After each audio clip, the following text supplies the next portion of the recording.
A little boy falls off a balcony, leaving a chain of events that will take the lives of two people.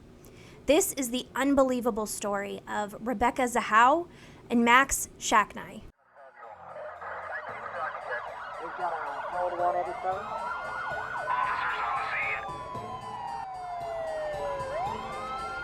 Hi guys, I am Sarah. I am your true crime best friend. Welcome back to Code 187. I make content here and then over on TikTok.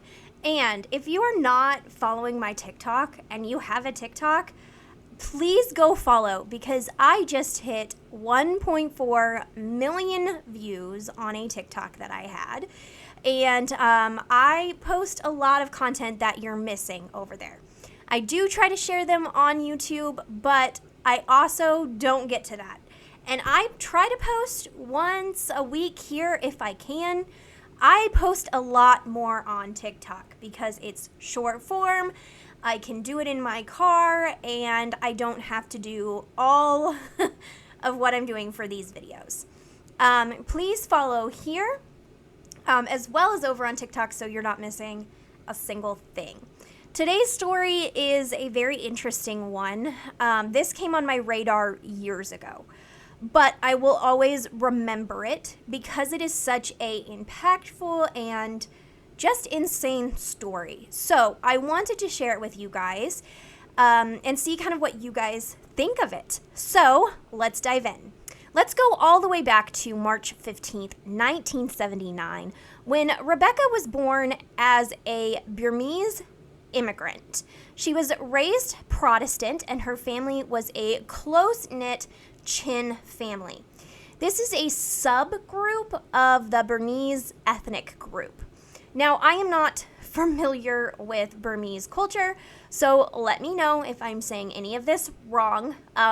That's just what I did that's what I found in my research. So if any of that information is wrong, please let me know below.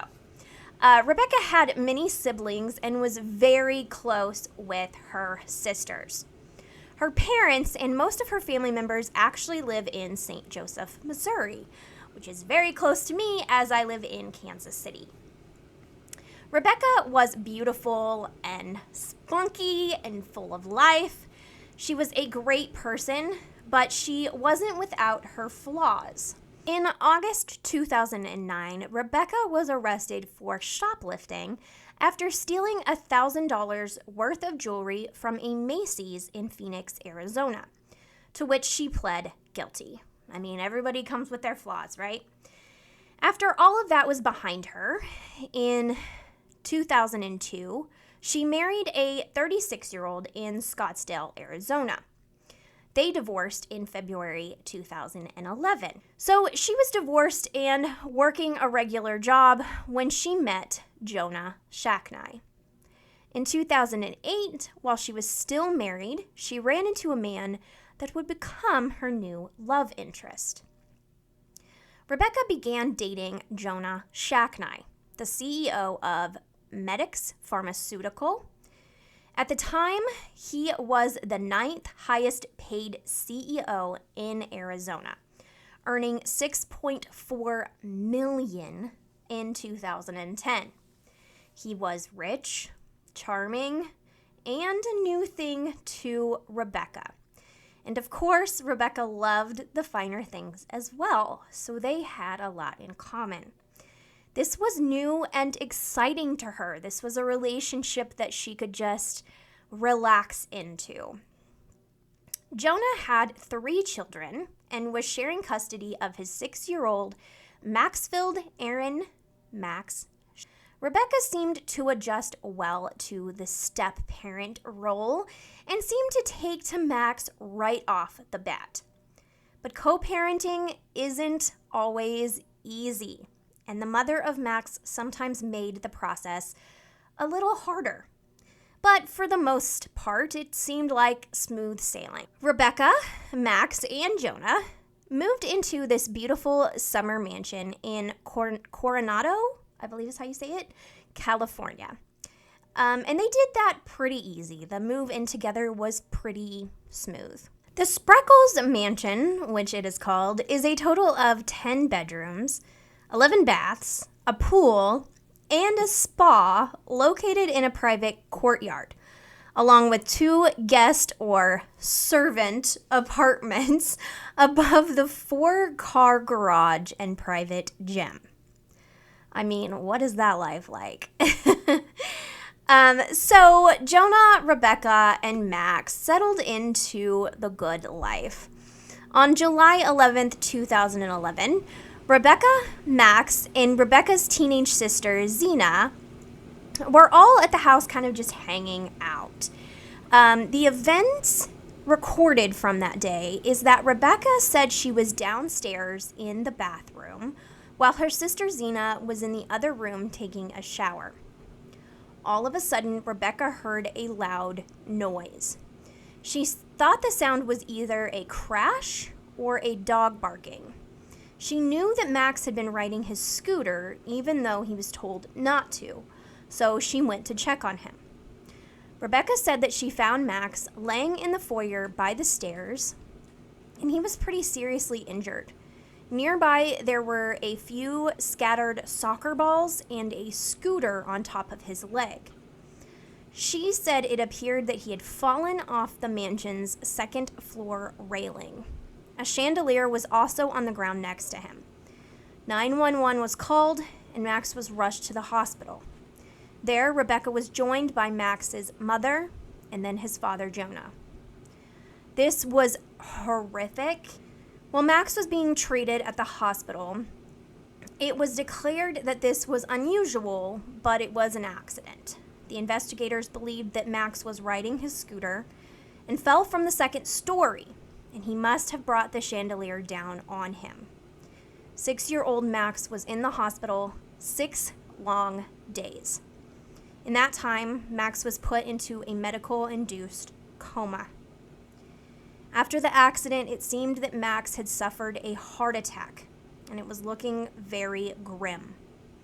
Family was called in to be with Jonah and Max's mother and the family at this time.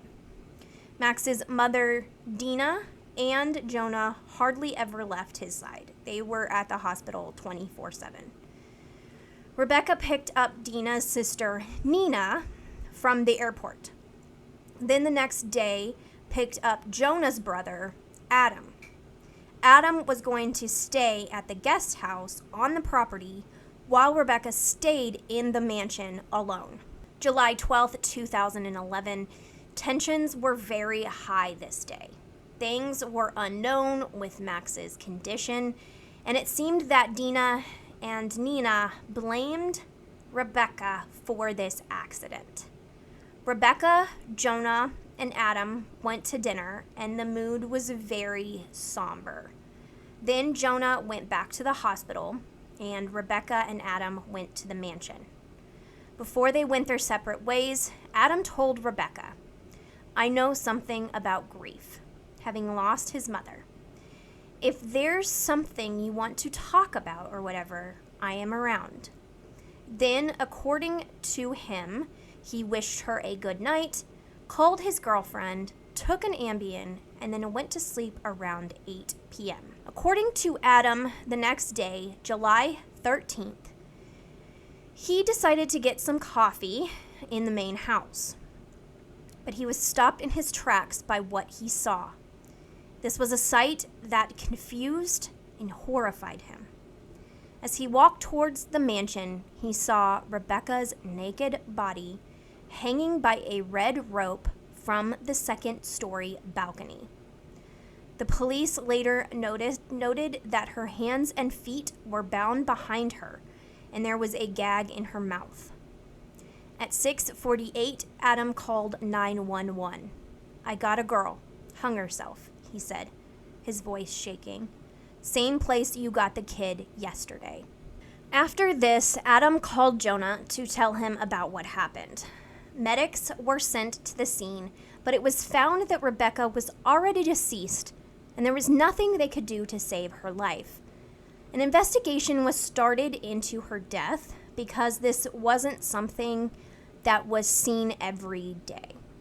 But before the body was even moved, the media found out and swarmed the surrounding area. Rebecca's body was photographed naked and dead on the back of the lawn.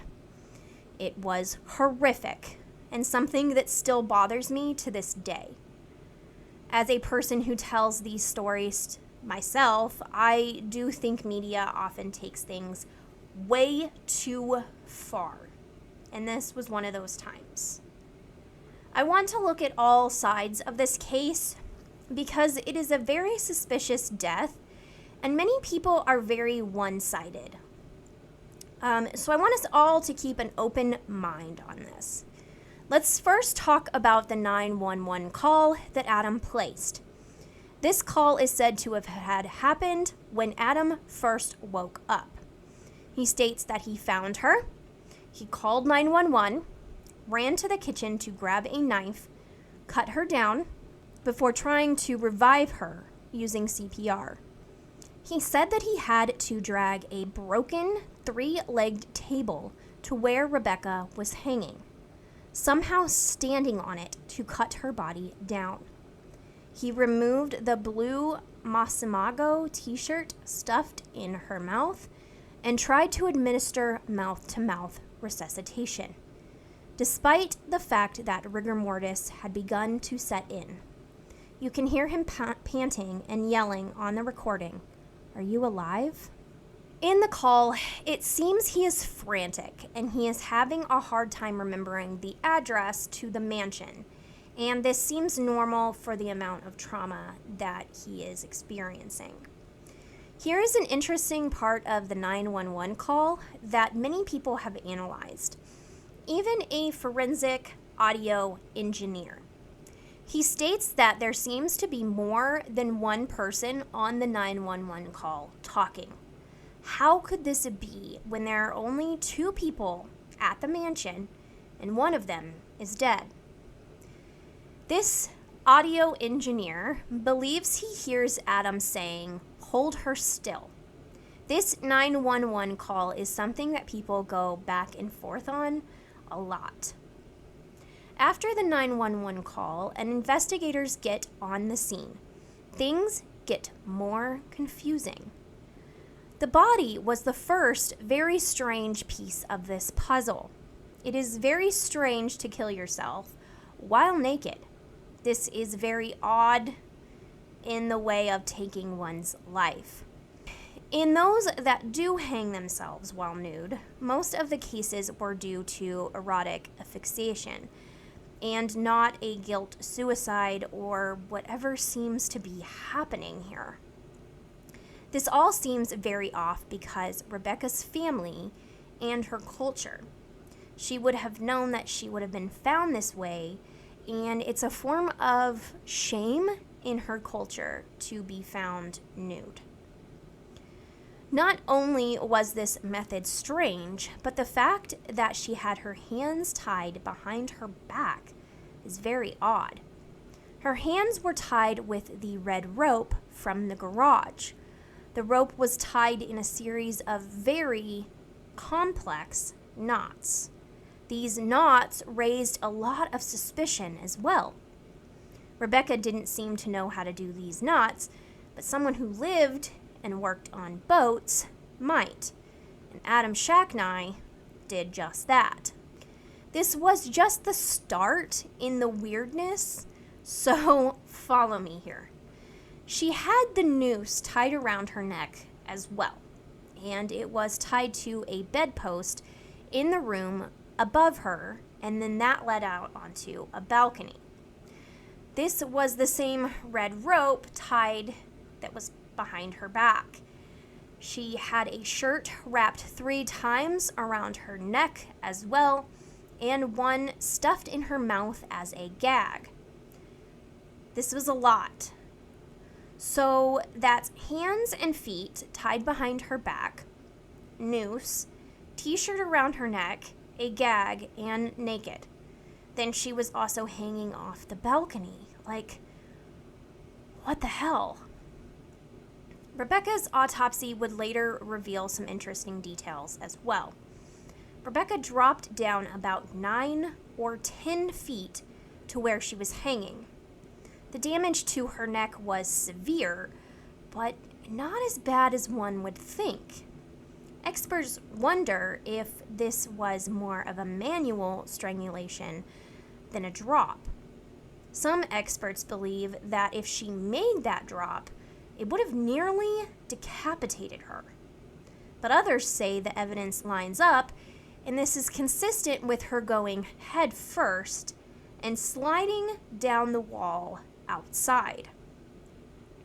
This is because of the damage that Rebecca had to her body. Rebecca's body had a lot going on, but one of the biggest was the several hemorrhages she had on the side of her head. This was an interesting detail that no one could really figure out.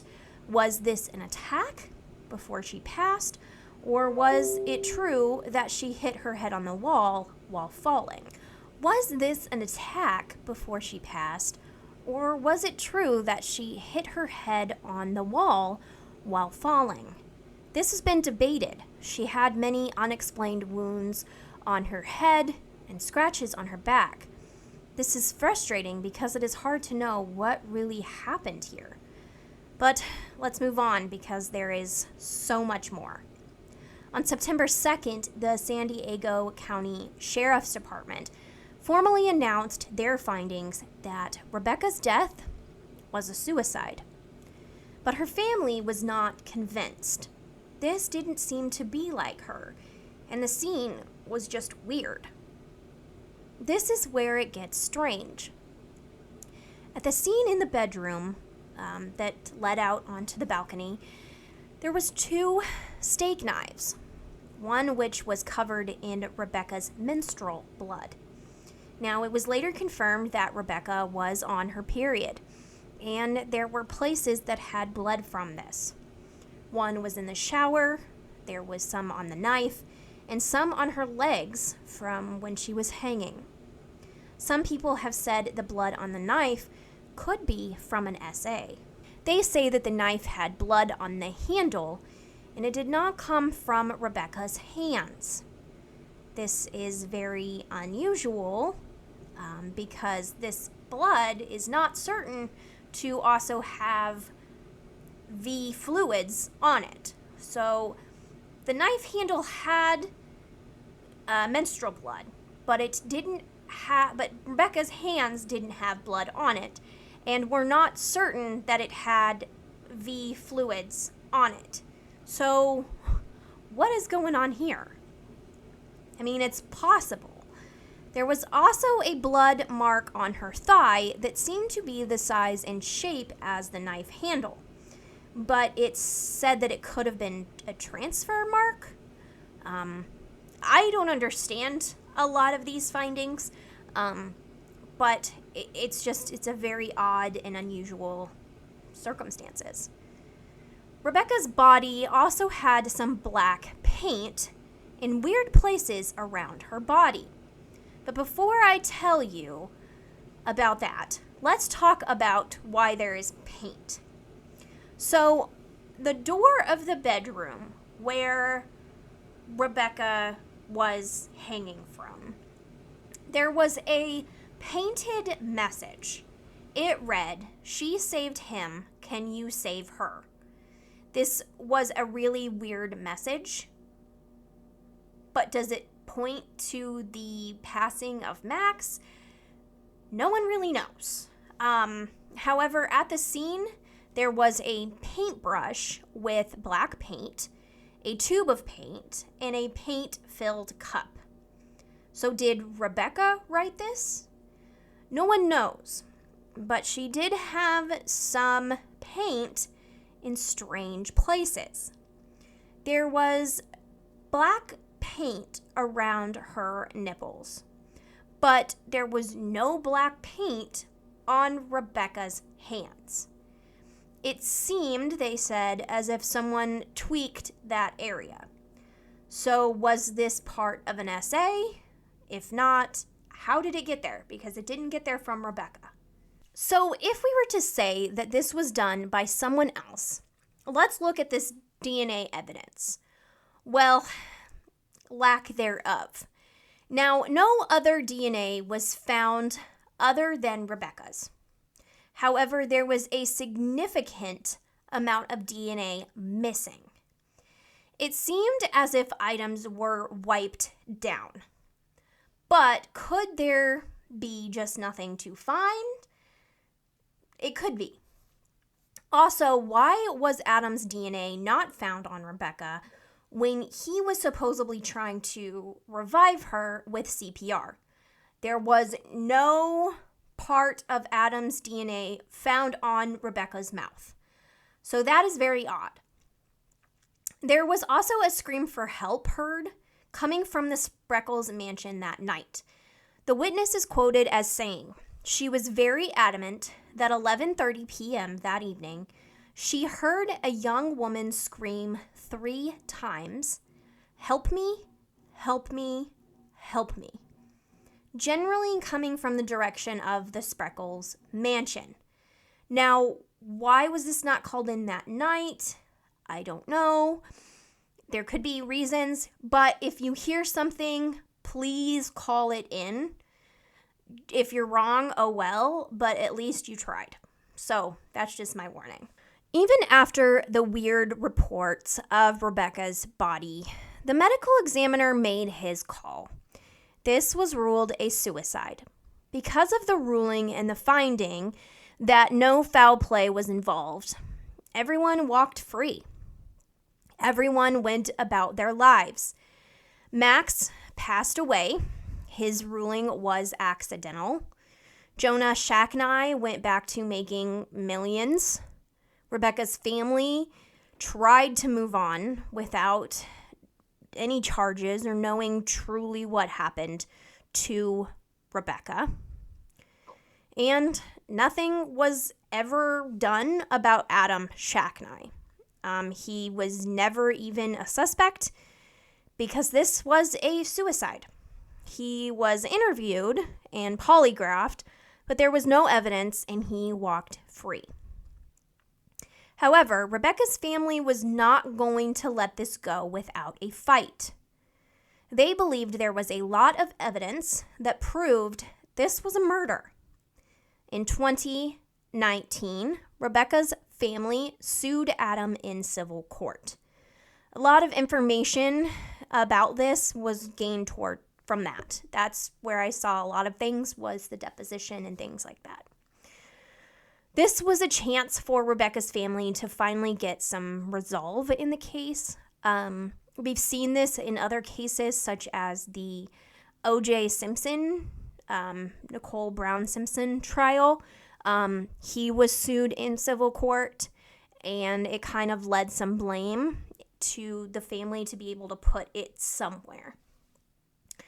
I believe that the Zahau family was going for this. They wanted some kind of justice because there would never be a trial.